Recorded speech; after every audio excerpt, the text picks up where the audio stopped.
Here we have an example of a toxic Bible family. There's a lot of those. When we talk about biblical family values, I get what you're saying. That's good. We want to follow some of these tenets that we see in Scripture. But if you want to just talk about Bible families, they're usually pretty dysfunctional. If it was in the 90s, I would say Bible families would be really entertaining on Jerry Springer. But now that we're in the 2020s, I would say these Bible families would make really cool Netflix documentaries. Weird stuff goes on in them. And so you got this guy, Elkanah, who just, to me, seems like a really sweet idiot. Who's like, you know what I should do? I should have 2 wives. What could go wrong? And I always wonder, how these things start. Do they know, does the first wife know what she's getting into when she marries this guy? That happily ever after means there's going to be some other ones? Or does he just pounce it on her? Was Elkanah like, hey, Penina, there's someone I want you to meet. How's that going to go over? So, of course, these ladies don't like each other. Turns out there's a bit of a rivalry here. Hannah's struggling with infertility and also seems to maybe be the favorite. He's giving her extra food. It says he loves her. It doesn't really say that about Penina. Perhaps it's a mix of favoritism and feeling sorry for her, because it is sad. You feel sorry for Hannah. And not only can she not have the child she wants, but she's dealing with the pain. She's dealing with this pain of infertility. But she has to share her husband with another lady who's rubbing it in her face, a lady who's kicking her when she's down. And admittedly, this lady, she might be struggling with her own pain of, playing second fiddle to Hannah. But it's sad. When Hannah thinks about, her dreams and plans for the future and having a child, infertility just threw a cog in it. So her husband, who is very emotionally unaware, is like, why are you so sad? Cheer up, Buttercup. Look on the bright side. At least you got me. Seriously, it's what he's saying. Aren't I better than 10 sons? Come on, man. And she's like, yeah, you're great. So she has this mean rival wife picking at her, a sweet, dumb husband who's trying, but he's not getting it. He's trying to help, but he's kind of helping in all the wrong ways. She's suffering. So she cries out to God. So look, I'll read the text here. It's 1 Samuel 1, 10 through 11. In her deep anguish, Hannah prayed to the Lord, weeping bitterly.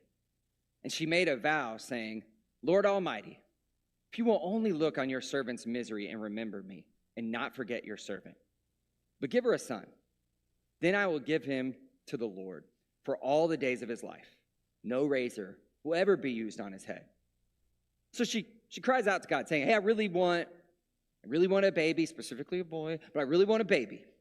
And please remember me. Don't forget me. And I think there's humility in that, not accusation. But maybe some of us in here have probably felt that. We felt forgotten by God. It's not a completely abnormal thing to think. We've struggled with that at some point in our life. The psalmist felt that way. And so she feels this, but she's still crying out to God. She's saying, this is something I want so bad. I've been waiting for so long that when this happens, it won't be about me. God, when you finally deliver, when you finally give me what I need, what I'm crying out for, it's going to be about you. I'm going to dedicate this thing to you I'm going to dedicate this baby to you as a living vow. Maybe that's part of the wait. When God has us wait, is he's waiting until the right time, waiting until we're ready to give it over to him. So Eli, this priest, he's watching her pray, but he doesn't know she's praying. He sees her lips moving, but nothing's coming out. She's praying in her head and in her heart.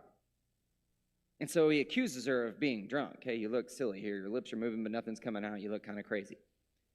So she's been harassed by this other wife, misunderstood by her husband, and now even the priest is accusing her. This poor woman can't get a break. So then she explains to him, She was actually pouring out her heart to God in prayer. And then Eli changes his tune a little bit. So she leaves this time of prayer, and she finally eats. She hadn't been eating. And her face is no longer downcast. She's changed her attitude. The prayer has not been answered in the affirmative yet. I think that's important to note. She hasn't got what she wants yet from this prayer. But she's already changed her behavior. She's already changed her demeanor. So part of this might be this is this prayer in faith where she feels good about saying it and she believes what is coming. But it could be that the prayer made her feel better. She said what she needed to say. It feels good to pour out your heart somewhere, let your feelings be known. And that's part of what this prayer was about. This alone is an important component of prayer. I don't want to reduce God in prayer to just being like this cosmic counselor where we can express how we feel. There's something important in that. It's important to have a place where we can speak and have an ear that listens without defensiveness, judgment, or condemnation. It's good to have a place to go and say all those things. It feels good to let this out. It can be very therapeutic, even if the prayer's not answered the way you want. So this story, it serves as a good example of the power of prayer, power of individual prayer, and that there's space for it. But God does see her. He remembers her when we think of all these women in the Bible who struggle with infertility, dealing with suffering. We are reminded God does see them. He has not forgot about them. So shortly after this, Hannah gives birth to a son. And she names him Samuel, which means heard by God. So it's an acknowledgement. God did see me. God did hear me. And Samuel's name in this story, it's all a testament to the power of prayer. And that prayer, it really does make a difference. It really does work. And like I said, it's good for the psyche. It's good to cry out to God. It's good to have a place to carry your pain. It's good to bring your burdens to God, your struggles, your worries, your deepest emotions. It's good to have a prayer journal. These things are helpful. But prayer really can also bring real change in this world. James says the prayer of a righteous man is powerful and effective, and I believe that. But maybe some of you have been kind of like burnt out on prayer. Maybe it feels like your words are just bouncing off the walls. Maybe there's something you've been praying about, and it just feels like it's not getting answered. It's not getting answered the way you want.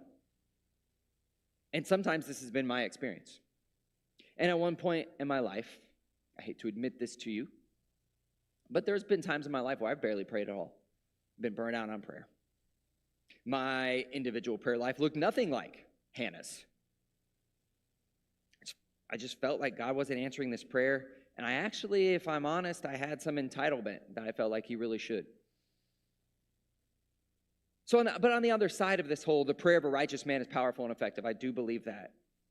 I don't want to tell you, well, if your prayer's not getting answered, it's because you're not righteous. You see a lot of righteous people in the Bible not having their prayer answered the way they want. Paul asked for this thorn to be taken away from him multiple times, and it just never happened, and Paul had to accept that. Jesus asked that if it's your will, let this cup of suffering be taken from me. Jesus didn't get what he prayed for. So sometimes these things happen. And I don't know why God chooses to answer some prayers and not others. I don't think maybe sometimes it's about faith. I don't think it always is. I don't know why He does that. I don't know why He chooses to heal some and not others. And it's frustrating when it feels like, oh, He did this for that person over here, but why won't He do it for me? You ever felt that? That's how Hannah felt. Penina gets all these kids. Why don't I get any kids?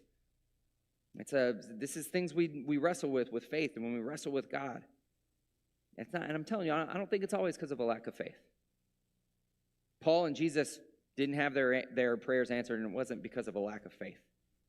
So I don't have the answers for like how prayer works in every way. But I really do want to challenge you. If you're kind of in a place where you've mostly given up on prayer, or maybe you've just kind of have this monotony in prayer where you just do it out of some obligation, I want to challenge you to give prayer another try. And if you feel like you're caught in a rut, change it up.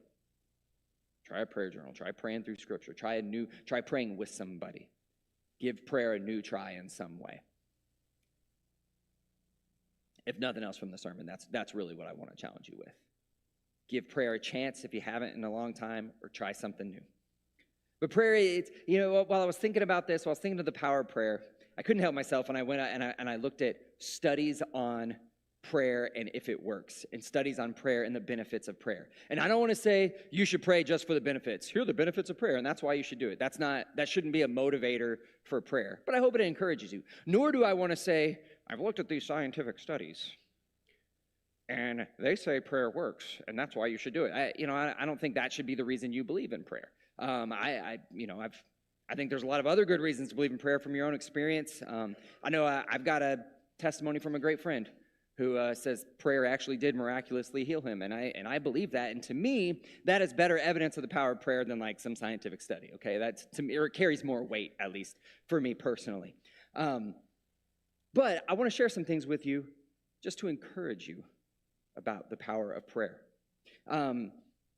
Most studies on prayer, and I say studies because look, it's really hard to scientifically study the supernatural.